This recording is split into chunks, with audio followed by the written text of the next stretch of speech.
अब देखो, अब क्या है, फॉरवर्ड रिएक्शंस, फॉरवर्ड रिएक्शन की बात करते हैं सर। ऐसी रिएक्शन जो कि रिएक्टेंट से प्रोडक्ट में चेंज हो रहे हो, ठीक है। तो यहाँ पे भी वही लिखा हुआ है, ये डिफरेंस के तौर पर है कि अगर आपके पास एग्जाम में डिफरेंस आ जाता है तो आप ये चीज़ें लिख सकते हैं, ठीक है। ये भी है और रिवर्स रिएक्शन का भी, ये दोनों मैंने प्रिपेयर करें।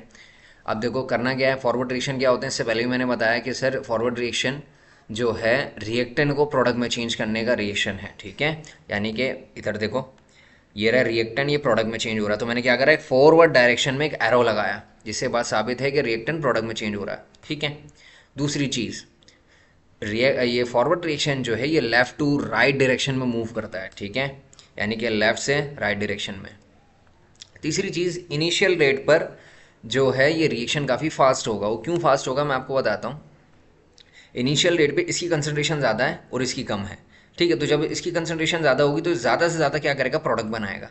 तो स्टार्टिंग में फॉरवर्ड रिएक्शन की जो कंसंट्रेशन है वो कंसंट्रेशन ज़्यादा होने की वजह से जो स्पीड है फॉरवर्ड रिएक्शन की वो ज़्यादा होती है, ठीक है। यही पॉइंट यहाँ पे लिखा हुआ है, initial stage the rate of this reaction is found to be very fast, ठीक है। इसकी वजह यही है।